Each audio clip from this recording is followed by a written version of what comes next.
Good morning students.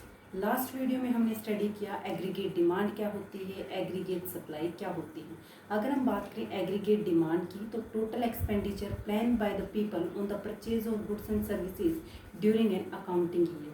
कि क्या है, एक टोटल एक्सपेंडिचर जो लोगों के द्वारा प्लान किया गया गुड्स एंड सर्विसेज के ऊपर एक अकाउंटिंग ईयर के अंदर जब उनको उनकी इनकम दी गई है, ये हमारा क्या था, एग्रीगेट डिमांड थी। अगर हम बात करें एग्रीगेट सप्लाई की तो expenditure plan by the producer, expenditure plan by the producer. Producer ने क्या किया, एक्सपेंडिचर को प्लान किया कि गुड्स एंड सर्विसेज को कितना सेल करेगा एक अकाउंटिंग ईयर के अंदर, वो हमारा क्या था, एग्रीगेट सप्लाई थी।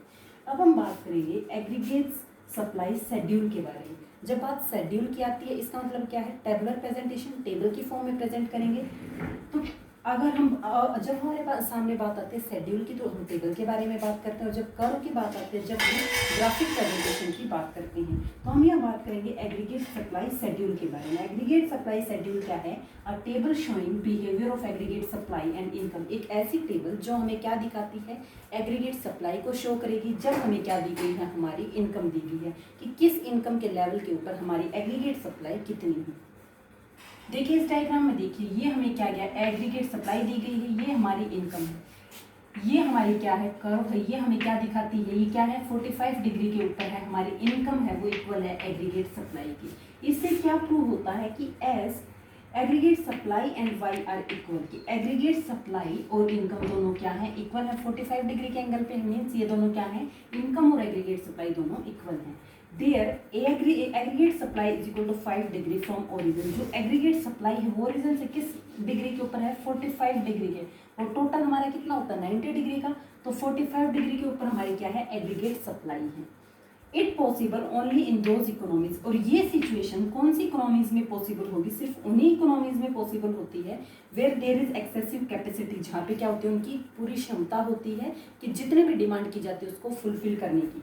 कि ये उन्हीं इकोनॉमीज में ये पॉसिबल है, ये सिचुएशन जहाँ पे एक्सेसिव कैपेसिटी होगी and aggregate supply rises rising aggregate demand, और एग्रीगेट सप्लाई राइज करेगी जैसे ही हमारी एग्रीगेट डिमांड क्या होगी, इंक्रीज होगी।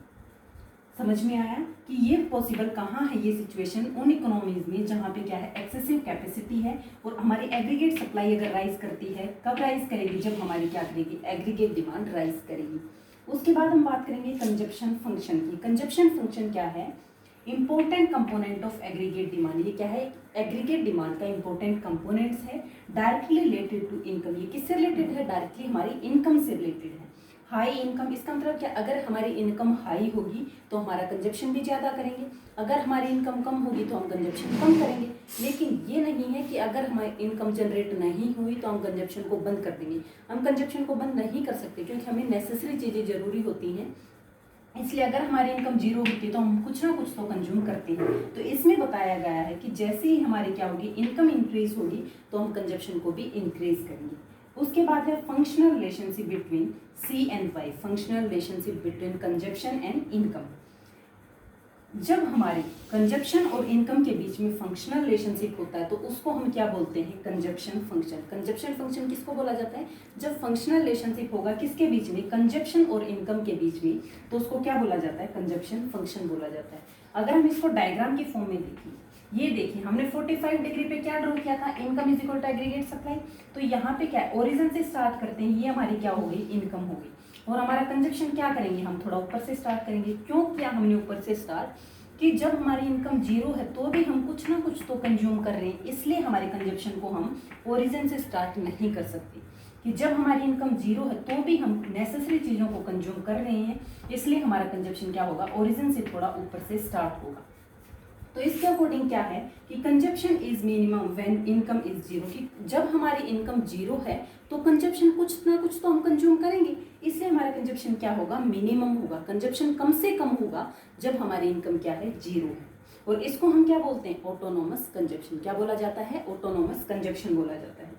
उसके बाद है positive relationship between income and consumption. यहाँ पे क्या है, पॉजिटिव रिलेशनशिप है, किसके बीच में, इनकम और कंजप्शन के बीच में। इनकम और कंजप्शन के बीच में पॉजिटिव रिलेशनशिप कैसी है, कि अगर हमारी इनकम राइज करती है तो हम कंजप्शन भी इंक्रीज करते हैं, और अगर हमारी इनकम कम होती है तो हम कंजप्शन को भी कम करते हैं। लेकिन ऐसा नहीं है कि हम कंजप्शन को बिल्कुल बंद कर दें, हम कंजप्शन को बंद नहीं कर सकते। उसके बाद है Y is not totally consume some part is save. देखिए ये कहता है कि जब हमारा ओरिजिन से हमारी इनकम स्टार्ट हो रही थी लेकिन हमारा कंजप्शन ऊपर से स्टार्ट हो रहा था, तो इसने कहा कि जब हमारी इनकम है हम उसको पूरी को खर्च नहीं करते। जब हमारा कंजप्शन दिया, हमें इनकम दी गई है, इनकम हमारी इंक्रीज होगी तो हमारा कंजप्शन भी इंक्रीज होगा। जब ये दोनों एक पॉइंट पे इंटरसेक्ट करेंगे, हमारी इनकम और कंजप्शन एक पॉइंट पे इंटरसेक्ट करेंगे, इस पॉइंट को हम क्या बोलते हैं? Break even point. Break even point किसको बोला जाता है? वो पॉइंट जहाँ पे इनकम और कंजप्शन दोनों एक दूसरे को इंटरसेक्ट करते हैं, दोनों इक्वल होते हैं। यहाँ पे क्या था, हमारी इनकम कम थी और हम कंजप्शन ज़्यादा कर रहे थे। लेकिन इस पॉइंट के बाद देखिए कि जैसे जैसे हमारी इनकम इंक्रीज होती चलेगी, तो यहाँ क्या हुआ, इनकम तो ज़्यादा होगी लेकिन हमारा कंजप्शन कम हो गया। ऐसा क्यों हुआ? क्योंकि सब लोग क्या करते हैं, जितना भी अर्न करते हैं उस सबको खर्च नहीं करते, कुछ पार्ट इनकम का वो क्या करके रखते हैं, सेविंग के फॉर्म में रखते हैं फ्यूचर के लिए। तो इसीलिए यहाँ पे क्या हुआ कि हमारी इनकम ज़्यादा हो गई और कंजप्शन कम हो गई। यहाँ पे क्या था, यहाँ पे हमारा कंजप्शन ज़्यादा था, इनकम कम थी। इनकम बढ़ रही थी तो कंजप्शन भी साथ साथ बढ़ रहा था। लेकिन ब्रेक इवन पॉइंट के बाद क्या हुआ, इनकम ज़्यादा हो गई और कंजप्शन कम हो गया। क्यों? क्योंकि यहाँ पे लोगों ने क्या कर दिया, सेविंग करना स्टार्ट कर दिया फ्यूचर टाइम पीरियड के लिए। उसके बाद हम स्टडी करेंगे slope of consumption line. Consumption line के स्लोप के बारे में स्टडी करेंगे। मार्जिनल प्रोपेंसिटी टू कंज्यूम, हम अगर स्लोप ऑफ कंजप्शन लाइन की बात करें तो उसको क्या बोला जा सकता है? मार्जिनल प्रोपेंसिटी टू कंज्यूम भी बोला जा सकता है। इट रेफर्स टू रेट, ये क्या है? वो रेट है at which consumption increase in response to income. ये क्या है? वो रेट जिसके ऊपर क्या होता है, कंजप्शन इंक्रीज होता है due to increase in income के। इनकम के इंक्रीज होने के कारण कंजप्शन क्या होगा, इंक्रीज होगा। और इसको हम मेजर करेंगे change in income and change in consumption. इसको मेजर किस तरीके से किया जाएगा कि इनकम के अंदर चेंज हुआ, किसकी वजह से चेंज हुआ, कंजप्शन के अंदर चेंज होने के कारण। अगर हमारी इनकम कम होती है तो कंजप्शन कम करेंगे, अगर इनकम ज़्यादा होती है तो कंजप्शन ज़्यादा करेंगे। इसको हम एस्टिमेशन किसकी फॉर्म में करते हैं? एमपीसी की फॉर्म में। एमपीसी का मतलब क्या है? Marginal propensity to consume as slope of C line. इसको किसकी फॉर्म में मेजर किया जाता है? मार्जिनल प्रोपेंसिटी टू कंज्यूम की फॉर्म में किया जाता है। और किसकी फॉर्म में किया जाता है? Line of consumption, slope of line of consumption की फॉर्म। इस डायग्राम में देखिए ये हमें क्या दिखा है, कंजप्शन। और हमारा कंजप्शन ओरिजिन से स्टार्ट ना होके थोड़ा ऊपर से स्टार्ट हो रहा है। ये हमें क्या दिखाता है कि जब भी हमारी इनकम अगर जीरो है, हमारी इनकम अगर जीरो है तो भी हम कुछ ना कुछ कंज्यूम करते हैं। इसलिए इसमें क्या दिखाया गया कि हमारी ये क्या थी, कंजप्शन था, ये इनकम था कि जैसे जैसे इनकम इंक्रीज हुई हमारा कंजप्शन भी क्या होता चलेगा, इंक्रीज होता चलेगा। अगर हमारी इनकम 150 हो गई तो हमारा कंजप्शन कितना हो गया, 140 हो गया। और यहाँ पे 10 को क्या कर लिया, सेव कर लिया गया। So students, topic completed. Thank you.